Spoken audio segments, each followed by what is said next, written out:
Hey, what's good? When is that Nunner AD in the clutch? And man, we got a very interesting game from the Celtics and the Pacers that just happened just right now. And I mean, if I'm gonna be completely honest and blunt with you guys, I mean, when I heard Tyrese Haliburton was not gonna be available for Game 3, I knew it was an automatic Celtic win because the Pacers, I mean, with Haliburton, he made it at least interesting. Well, I was shocked that the Pacers actually they showed a lot of life, and they didn't felt defeated, or they walked in like, we can't do this, we lost our main star. No, they actually came out full blaze, swinging left and right, and they even had a 12-point lead going into halftime. And we had a guy, or like a random player, show up, that was unexpected. I personally thought maybe Siakam was gonna like be the guy to take over for the Pacers, or maybe even TJ McConnell, because he's been known as someone very gritty and tough, and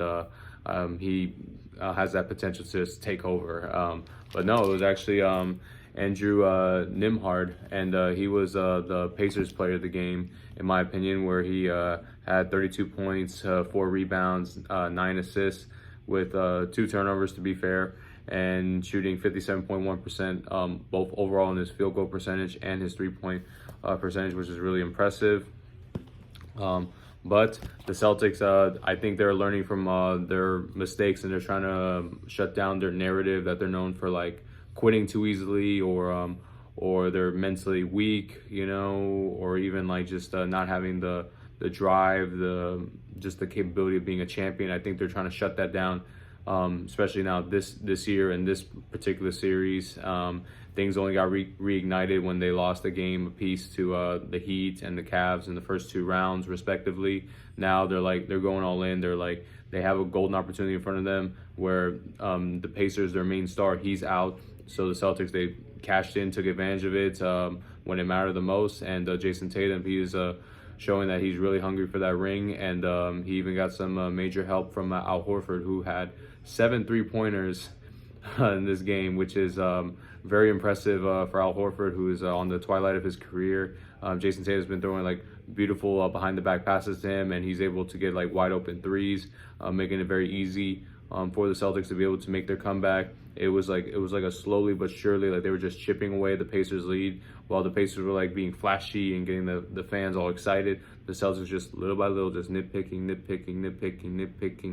and before you know it, now they were able to get the lead with like seconds within the game, and it's just really impressive how the Celtics, I can tell they're a very hungry and determined team. And now that Denver, they got eliminated, I have to update my prediction accordingly, and I believe honestly this is the Celtics championship to lose, in my opinion, because they're showing that they're really hungry. They're taking care of what's in front of them. I mean, yes, unfortunately injuries are part of the game. Yes, it wasn't easy, like it's on the other team's part to lose your best players, but it's part of the game, and the Celtics are taking advantage of it. They're cashing in on it, and I thought maybe the Timberwolves, they were going to end up doing better. Like, now that they defeat the champions, I would think the champion Nuggets, I would think they would have the most confidence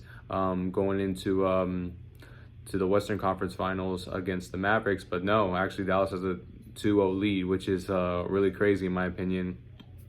And yeah, I mean, like the Celtics, they're taking advantage of this. It's a 3-0 series lead, and most likely the Celtics have a chance to complete the sweep next game. And their star player, Jayson Tatum, he did amazing for the Celtics, where he had 36 points, 10 rebounds, 8 assists, 1 steal, 2 blocks, 0 turnovers. That's amazing right there. Shooting 52.2% from the field and 50% from 3-point range.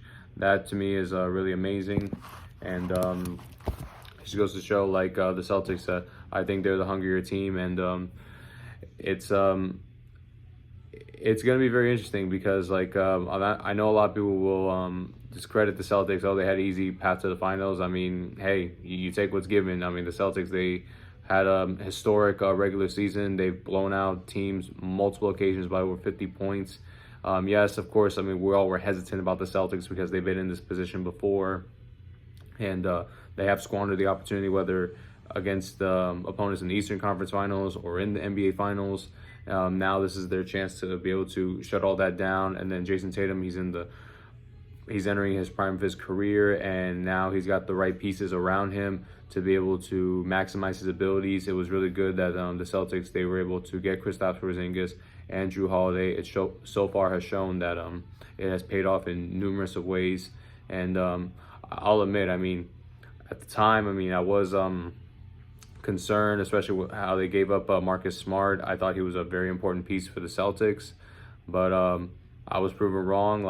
Because like I said, I was just concerned about Porzingis with his injury history, and I just thought they're taking away their one of their most important players on the team, and I just didn't know how to feel about that. But the Celtics, they've done really well, and they replaced Marcus Smart with Jrue Holiday, who is one of the best defenders in the league. And ironically, they actually picked him from the Bucks, which is a rival to the Celtics. So that was an even better move on their part, not only to get someone better than Marcus Smart, but also subtracting from a rival, which is a genius move on Brad Stevens' part.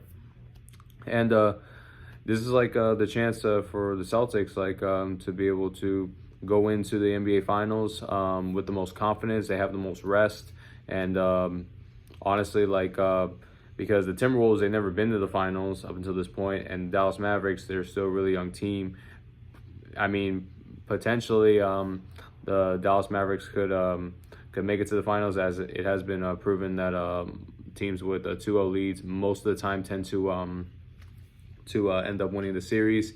And it will be very interesting. There'll be a lot of good storylines, especially with Kyrie Irving returning back to the Celtics to potentially maybe get revenge. But I just don't think it's enough on the Mavericks' part to be able to take down the Celtics, because they have too much talent. They're too well constructed. The team is just tailored for Jayson Tatum and Jaylen Brown and company to be able to work together and go all in, and especially now with their motivation and desire to want to shut down all the haters and the narratives that they're choke artists or they're not mentally tough or they're somehow going to blow it. I believe that makes them even more hungry and more destined to want to go for that championship, especially different motivations. Jayson Tatum with everything I just mentioned, Al Horford near the twilight of his career, Jrue Holiday being able to get one more ring. It's just there's a lot of different motivational factors. Joe Mazzulla trying to prove that he is among the best head coaches in the league, and he's not to be taken as a joke, because there were a lot of people criticizing Joe Mazzulla, especially for coming up short this past season. So he's also hungry as well to want to prove people wrong. It's just the Celtics have too much firepower and too much fuel internally to not to basically step off the gas this time. I believe this is their time. They're turning it up, and they're okay, we mean business. We don't care. Here's a great opportunity. Let's take advantage of it. Let's move on. Let's go get our championship. That's what I see in the Celtics right now. And compared to before, had that lead been growing a little bit from the Pacers, the Celtics normally would just give up, but I don't see that anymore this year. So I believe this is the Celtics championship to lose. But anyway, yeah, let me know what you guys think down below. Celtics fans, how do you guys feel? You guys feeling good? You're one more game away from winning the Eastern Conference Finals, and then also going back to the NBA Finals. Pacers fans, how do you guys feel? Do you guys how do you feel about your season overall? Do you believe you can at least get a game or two to at least delay the series outcome, or you believe you can somehow make a comeback? Because it's not impossible, as we saw last year. So it's not over till it's over. And overall, how do you guys view your season? Let me know down in the comment section down below, and certainly love to hear you guys out when we discuss things down in the comment section. Thank you all so much for your time. I certainly love and appreciate every single last one of y'all. God bless, and talk soon.